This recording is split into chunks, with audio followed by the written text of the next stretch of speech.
Welcome to freshers now Telugu channel. ఈరోజు మనం HAL jobs notification details గురించి తెలుసుకుందాం. నోటిఫికేషన్ మీరు ఓన్గా చదవాలి అనుకుంటే డిస్క్రిప్షన్ బాక్స్లో లింక్ ఉంటుంది.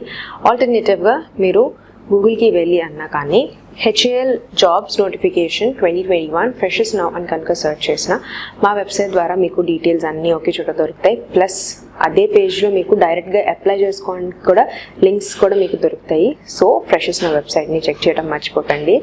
అండ్ రెగ్యులర్ జాబ్ అప్డేట్స్ కోసం ఫ్రెషర్స్ నౌ తెలుగు అన్న టెలిగ్రామ్ ఛానల్ని జాయిన్ అవ్వండి. లింక్ డిస్క్రిప్షన్ బాక్స్లో ఉంటుంది డైరెక్ట్గా జాయిన్ అయిపోవడానికి. సో డిస్క్రిప్షన్ బాక్స్ కూడా చెక్ చేయడం మర్చిపోకండి. హిందుస్థాన్ ఏరోనాటిక్స్ లిమిటెడ్ నుంచి నాన్ ఎగ్జిక్యూటివ్ క్యాడర్లో మనకి వేకెన్సీస్ అనేవి రిలీజ్ చేశారు. So prescribed qualification and eligibility తగ్గట్టే మీకు కనుక ఎలిజిబిలిటీ ఫుల్ఫిల్ చేస్తుంటేనే ఈ పొజిషన్స్కి అప్లై చేయండి. బికాస్ హయ్యర్ క్వాలిఫికేషన్ ఉన్నా కానీ మీకు ఈ పర్టికులర్ పోస్ట్ ఆర్ వేకెన్సీస్ అనేది అప్లికబుల్ అవ్వవు, రిజెక్ట్ చేసేస్తారు. సో మెన్షన్ చేసిన ఎలిజిబిలిటీ తగ్గట్టు మీకు కూడా ఎలిజిబిలిటీ ఉంటేనే ఇచ్చిన పోస్ట్కి మీరు అప్లై చేయడానికి మీరు చూసుకోండి. So further details official notification నుంచి తెలుసుకుందాము. టెన్యూర్ బేసిస్ మీద అంటే 4 years కాంట్రాక్ట్ బేసిస్ మీద మీకు వేకెన్సీస్ అనేది ప్రొవైడ్ చేస్తున్నారు నాన్ ఎగ్జిక్యూటివ్ క్యాడర్లో ఇన్ నర్సింగ్. సో ఈ పర్టికులర్ నర్సింగ్ డిపార్ట్మెంట్లో మనకి సబ్ డివిజన్స్ అనేది ఉన్నాయి. సబ్ డివిజన్స్ వచ్చేసి staff nurse, physiotherapist, pharmacist and dresser. అన్ని పోస్ట్ ఏదైతే మెన్షన్ చేశారో వీటి అన్నిటికీ ఇండైరెక్ట్ లేబర్ కేటగిరీ కింద మెన్షన్ చేస్తున్నారు. అండ్ ఇది కూడా నర్సింగ్ పారామెడికల్ కేటగిరీ అనేది కూడా మీకు మెన్షన్ చేస్తున్నారు. సో ఈ కేటగిరీ ఆర్ డిసిప్లిన్ ఆర్ డిపార్ట్మెంట్ని బట్టి మీకు ప్లేస్ ఆఫ్ పోస్టింగ్ అనేది ఉంటుంది. సో డీటెయిల్స్ మనకి ఇక్కడ టేబుల్ ఫార్మాట్లో క్లియర్గా మెన్షన్ చేస్తున్నారు. So as you can see name of the post వచ్చేసి స్టాఫ్ నర్స్ అండ్ ఇక్కడ మీకు అడ్వర్టైజ్మెంట్ నెంబర్ ఇచ్చారు. సో ఈ అడ్వర్టైజ్మెంట్ నెంబర్ ప్రతి పోస్ట్కి ఉంటాయి. ఈ అడ్వర్టైజ్మెంట్ నెంబర్ మీరు క్లియర్గా నోట్ డౌన్ చేసుకోవడం వెరీ ఇంపార్టెంట్. బికాస్ అప్లికేషన్ మీరు అప్లై చేస్తున్నప్పుడు అప్లికేషన్తో పాటు అడ్వర్టైజ్మెంట్ నెంబర్ని కూడా మెన్షన్ చేయాలి. అండ్ ఆల్సో ప్రతి పోస్ట్కి ఇక్కడ scale of induction or code ఇచ్చారు C5 ఇట్లాగనేసి. So code and advertisement number అనేది కూడా మెన్షన్ చేయడం మర్చిపోకండి. సో ఫర్ స్టాఫ్ నర్స్కి నెంబర్ ఆఫ్ వేకెన్సీస్ వచ్చేసి 7. ఈ 7 వేకెన్సీస్ మళ్ళీ కేటగిరీ వైజ్ డివిజన్ చేశారు. యూఆర్ కేటగిరీ వాళ్ళకి 4, ఓబీసీ వాళ్ళకి 2, ఎస్సీ వాళ్ళకి 1. And qualification PUC with diploma in general nursing and midwifery 3 years. ఈ క్వాలిఫికేషన్ ఉంటే సరిపోతుంది. హైయర్ క్వాలిఫికేషన్ ఉంటే ఎలిజిబుల్ కాదు, రిజెక్ట్ చేసేస్తారు. సో పోస్ట్కి తగ్గట్టు మీరు చూసుకొని మీరు ప్రొసీడ్ అవ్వండి. ఈ పాయింట్ మనకి ఇన్స్ట్రక్షన్స్ దీంట్లో మెన్షన్ చేస్తారు. సో ఫర్దర్గా ఆ డీటెయిల్స్ కూడా క్లియర్గా మీకు తెలుస్తుంది. నెక్స్ట్ ఫిజియోథెరపిస్ట్కి PUC PCB with diploma in physiotherapy 2 years. Next pharmacist పొజిషన్కి అయితే PUC PCB with D Pharma 2 years.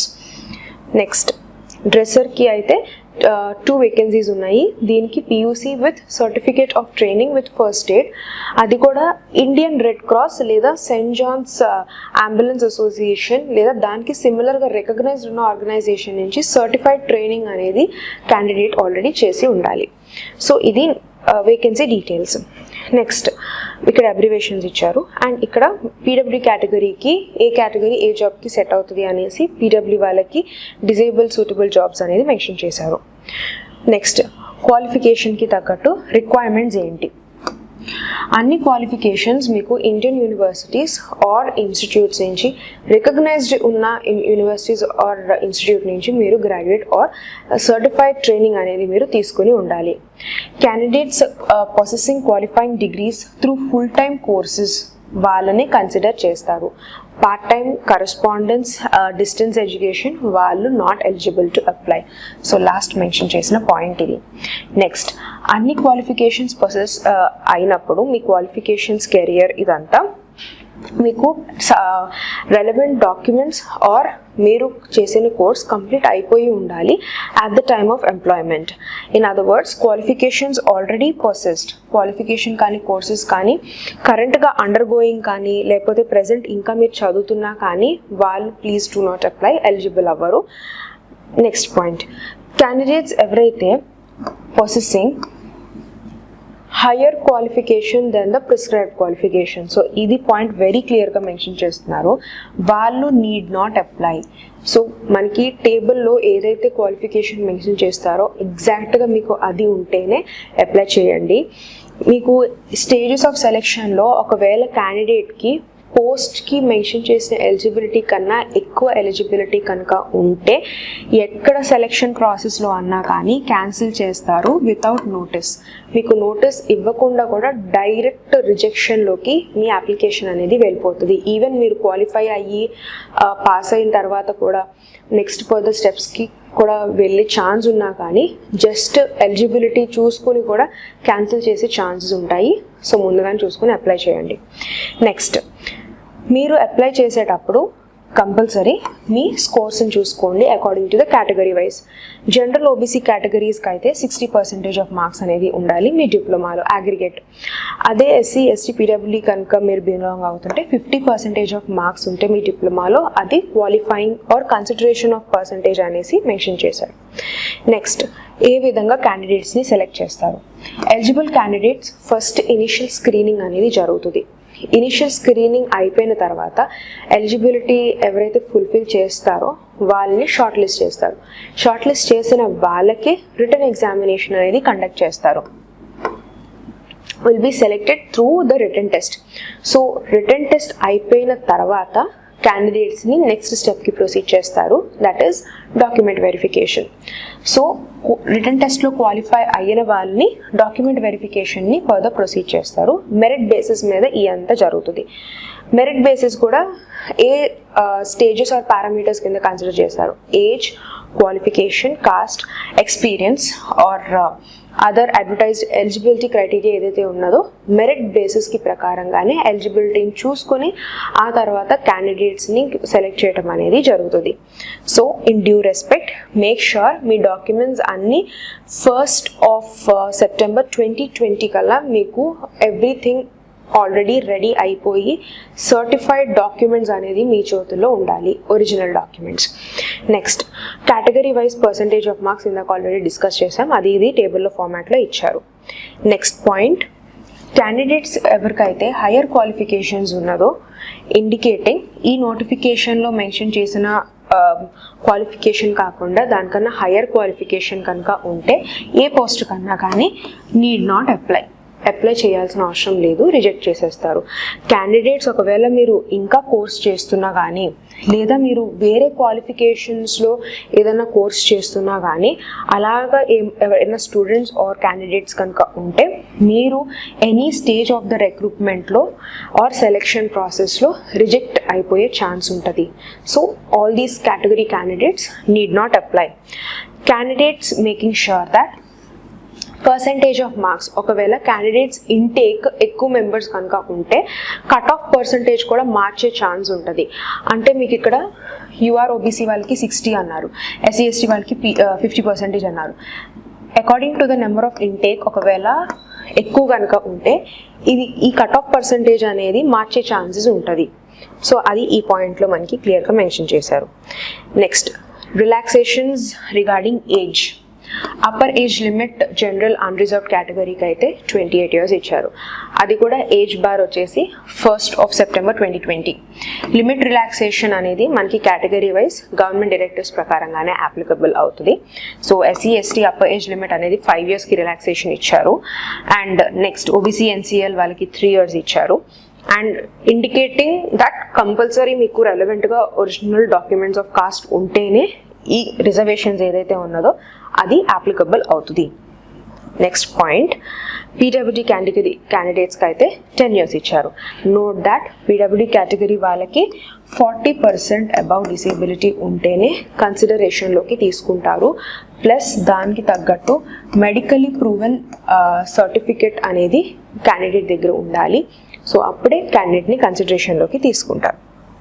Next, Jammu and Kashmir వాళ్ళకి 5 years రిలాక్సేషన్ అనేది ఉంటుంది. So according to the province wise ex service men వాళ్ళకి less than 6 months కంటిన్యూస్ సర్వీస్ని బట్టి. So ex service men వాళ్ళు గుర్తుపెట్టుకోవాల్సింది రెలవెంట్గా మీకు discharge certificate or service certificate అనేది ఉంటుంది. సో ఇది మీరు కంపల్సరీ సబ్మిట్ చేస్తేనే రెలవెంట్ రిలాక్సేషన్ అనేది అప్లికబుల్ అవుతుంది. నాట్ జస్ట్ అప్లికేషన్లో మీరు ఎక్స్ సర్వీస్ మెన్ అనేది మెన్షన్ చేసి వదిలేయడం కాదు. ఎక్స్ అప్రెంటిస్ ట్రైనింగ్ కనుక ఉంటే సేమ్ రిలాక్సేషన్ అనేది పీరియడ్ ఆఫ్ అప్రెంటిస్ని బట్టి మీకు ఫర్దర్గా ట్రైనింగ్ లైన్ దాన్ని బట్టి ఉంటుంది. అప్పర్ ఏజ్ లిమిట్ క్యాండిడేట్స్కి రెలవెంట్ పోస్ట్కి తగ్గట్టు మ్యాక్సిమం 7 years వరకు రిలాక్సేషన్ ఉంటుంది for the experienced. So relaxation of age అనేది ఏజ్ బార్ మాత్రం 28 అని క్లియర్గా ఫిక్స్ చేశారు. సో కేటగిరీ వైజ్ అనేది depending upon the category reservation రూల్స్కి ప్రకారంగానే మీకు రిజర్వేషన్ అనేది అప్లికబుల్ అవుతుంది. Next is selection and placement. So already written test and document verification ఉంది అనేసి ఐడియా వచ్చింది. సో అది ఎట్లాగా మీరు ఇచ్చి ప్రాసెస్ చేయాలి. Place of the written test centre అనేది మీకు బెంగళూరు. సో బెంగళూరులో మీకు రిటర్న్ టెస్ట్ అనేది కండక్ట్ చేస్తారు. Date time of the written test అనేది షార్ట్ లిస్ట్ ఆర్ ఎలిజిబుల్ క్యాండిడేట్స్కి ఈమెయిల్ ద్వారా లేకపోతే HAL వెబ్సైట్ అంటే అఫీషియల్ వెబ్సైట్ ద్వారా మీకు తెలుస్తుంది. టైం టు టైం మీరు ఈమెయిల్ అండ్ అఫీషియల్ వెబ్సైట్ని చెక్ చేయడం మర్చిపోకండి. అప్డేట్స్ వచ్చినా లేటెస్ట్ ఇన్ఫర్మేషన్ వచ్చినా కానీ మీకు తెలుస్తుంది. ఈమెయిల్ మీకు ఏదైతే అప్లికేషన్ ఫామ్లో యాక్టివ్ ఈమెయిల్ ఐడి ఇస్తారో దానికే మీకు అప్డేట్ అనేది రావచ్చు. Candidates required to possess valid email ID. So ఇందాక చెప్పిన point. And mobile number also.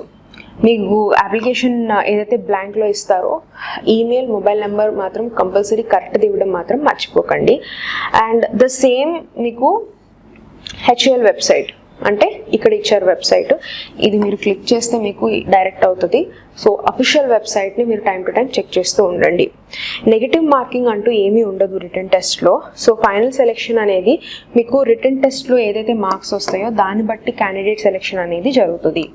So selection of the candidates in the written test అనేది అవిన తర్వాత క్వాలిఫై అయిన తర్వాత డాక్యుమెంట్ వెరిఫికేషన్కి మీకు టర్మ్స్ అండ్ కండిషన్స్కి ప్రకారంగానే డాక్యుమెంట్ వెరిఫికేషన్స్ అయ్యి పారామీటర్స్కి తగ్గట్టు క్యాండిడేట్స్ని సెలెక్ట్ చేయడం జరుగుతుంది.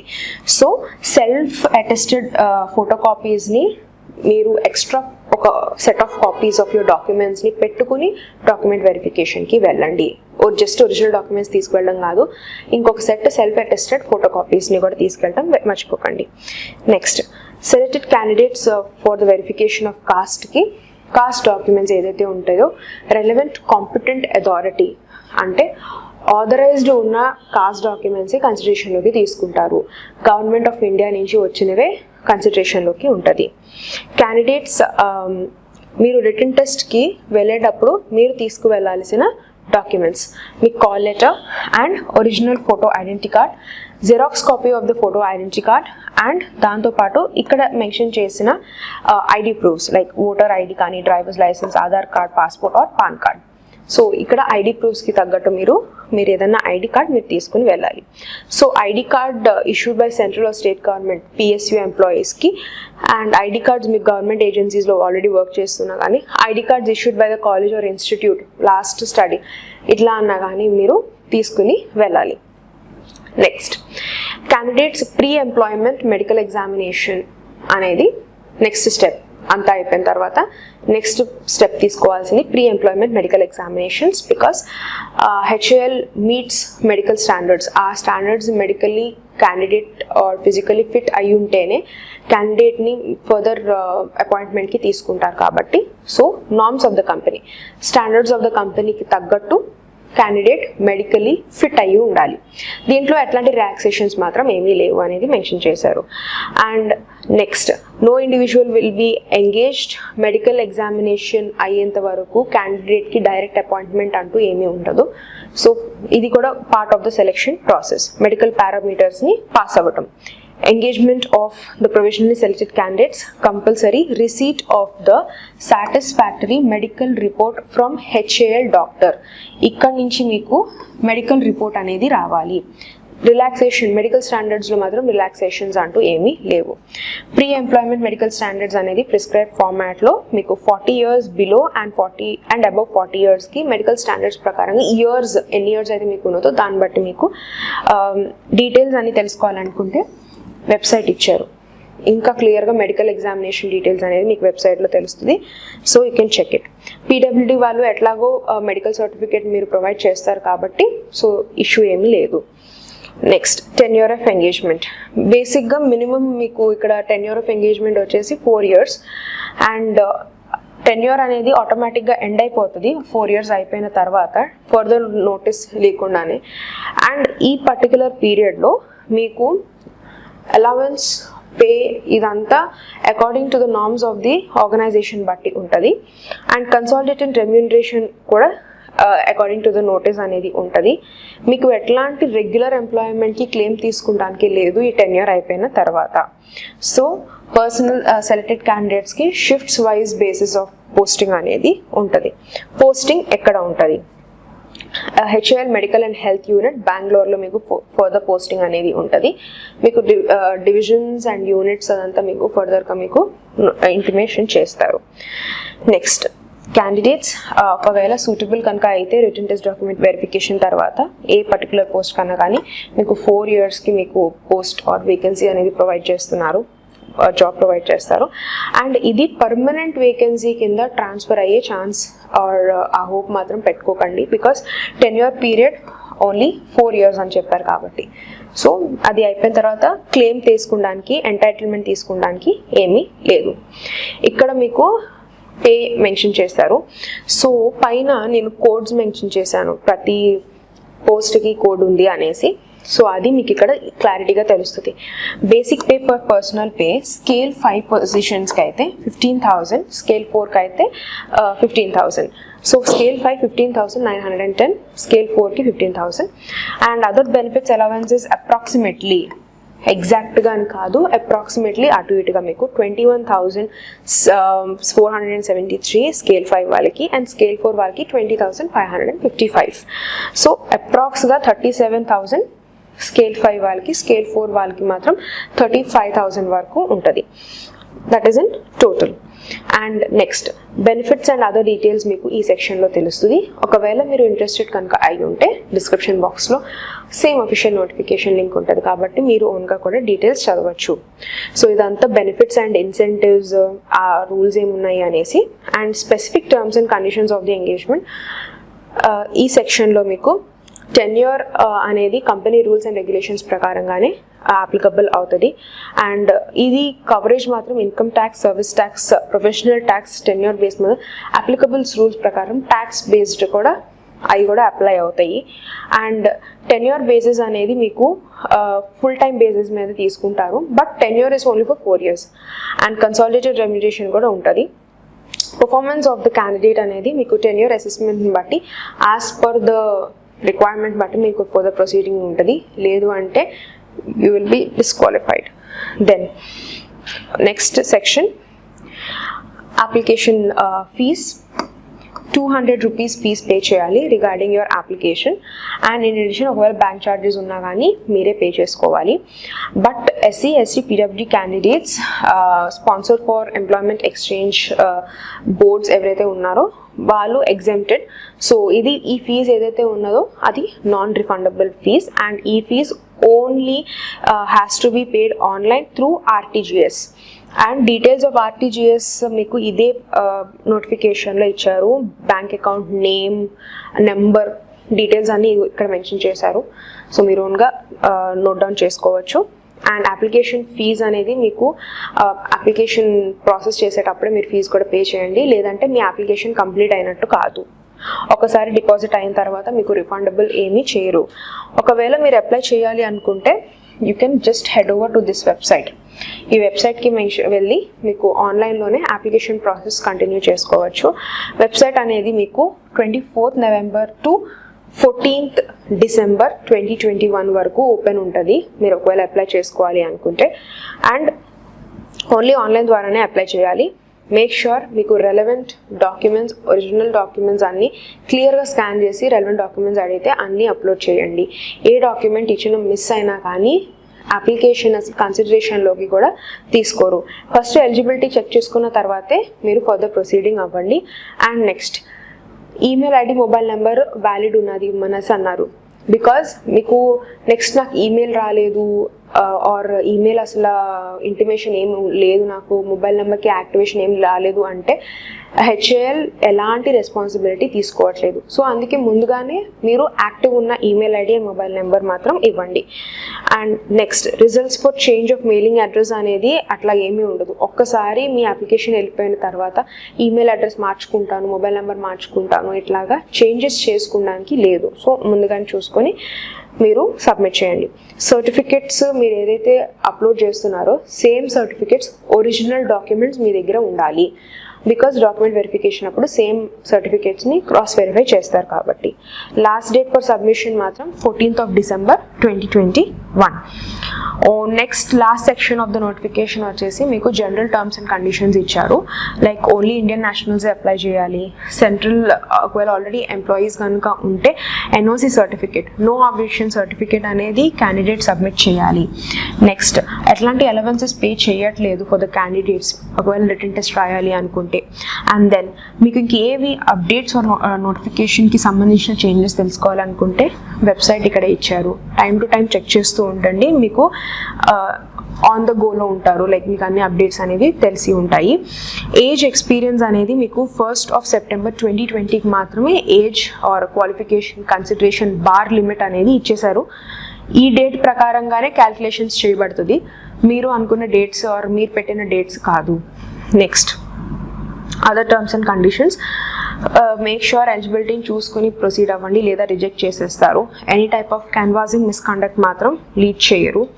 అండ్ నెక్స్ట్, మ్యాక్సిమం మార్క్స్ అనేది అన్ని సెమిస్టర్స్కి ఇక్కడ ఇచ్చిన ఏదైతే మీకు క్యాలిక్యులేషన్ బార్ ఇచ్చారో total marks obtained in all semesters by maximum marks in all semesters into 100 ఇట్లా క్యాలిక్యులేషన్ అనేది చేస్తారు మీ పర్సంటేజ్ ఆఫ్ మార్క్స్. దీన్ని బట్టి షార్ట్ లిస్టింగ్ అనేది జరుగుతుంది. అగ్రిగేట్ మార్క్స్ అనేది ఈ విధంగా క్యాండిడేట్స్ని షార్ట్ లిస్టింగ్ అనేది చేస్తారు. నెక్స్ట్, రెలవెంట్గా మీరు ఏ కేటగిరీకి బిలాంగ్ అవుతుంటే ఆ కేటగిరీ ఒరిజినల్ డాక్యుమెంట్స్ మీ దగ్గర పెట్టుకుండా మర్చిపోకండి, ఆథరైజ్డ్ ఉన్నది. Same applies for PWD also. 40% above disability, medical certificate, OBC అయినా ఎస్సీ ఎస్టీ అయినా కానీ ఏ కేటగిరీ అయినా కానీ. Candidates short listed for written test ప్యూర్గా ప్రొవిజనల్గా ఉంటుంది. Without verification of age qualification తర్వాత మీకు ప్రొసీడ్ చేస్తారు అని ఏం కాదు. అన్ని క్రైటీరియాస్ని పారామీటర్స్ని కన్సిడర్ చేస్తూనే క్యాండిడేట్స్ని ఫర్దర్ ప్రొసీడింగ్కి వెళ్తారు for the selection process. Applicants having work experience in private sector ఆర్గనైజేషన్స్లో కనుక ఉంటే ఎక్స్పీరియన్స్ సర్టిఫికేట్ అనేది letter head of the company ఆ డాక్యుమెంట్ అనేది క్యాండిడేట్ కంపల్సరీ సబ్మిట్ చేయాలి. So experience letter in the letter head of the company, so ఆ particular letter అనేది కూడా ఎక్స్పీరియన్స్ క్యాండిడేట్ సబ్మిట్ చేయాలి. So all these general conditions terms మీరు only HAL rules and policies ప్రకారంగానే క్యాండిడేట్కి applicable అవుతాయి. ఇంకా మీకు ఏమైనా క్లారిఫికేషన్స్ లేదా క్వైరీస్ కనుక ఉంటే ఇక్కడ మీకు కాంటాక్ట్ ఇచ్చారు, డైరెక్ట్గా రీచ్ అవ్వచ్చు, మొబైల్ కూడా ఇచ్చారు. అండ్ ఎట్లాంటి disputes or any sort of claims organisation తీసుకోదు. So details of the notifications క్లియర్గా చదివి then proceed to apply. Next set of the నోటిఫికేషన్లో మీకు ఓబీసీ వాళ్ళకి, ఎస్సీ ఎస్టీ వాళ్ళకి మీకు సర్టిఫికేట్స్ అనేది ఇక్కడ మెన్షన్ చేస్తారు. లైక్ ఇది ఏంటంటే ఈ ఫార్మాట్ డిక్లరేషన్ సర్టిఫికేట్స్. మీరు మీ ఓన్ కాస్ట్ డాక్యుమెంట్స్ ఏదైతే ఉంటుందో అది పెట్టాలి, దాంతోపాటు ఇది కూడా అటాచ్ చేయాలి. లైక్ ఇది డిక్లరేషన్ ఇవ్వడం అనమాట. Like you are belonging to OBC, you are belonging to SC ST categories అట్లాగా అనేసి. సో ఈ particular relevant documents or declarations అన్ని ఇదే నోటిఫికేషన్లో ఎండ్కి ఇట్లాగా అటాచ్ చేసి ఉన్నాయి. సో ఇది కూడా మీరు చెక్ చేయడం మర్చిపోకండి. సో సేమ్ నోటిఫికేషన్ లింక్ డిస్క్రిప్షన్లో ఉంటుంది, చెక్ చేయండి, డీటెయిల్స్ అన్ని క్లియర్గా చదివి and then proceed to apply. ఇంకా ఏమైనా డౌట్స్ ఉంటే కామెంట్ సెక్షన్లో కామెంట్ చేయండి. Subscribe and thank you for watching.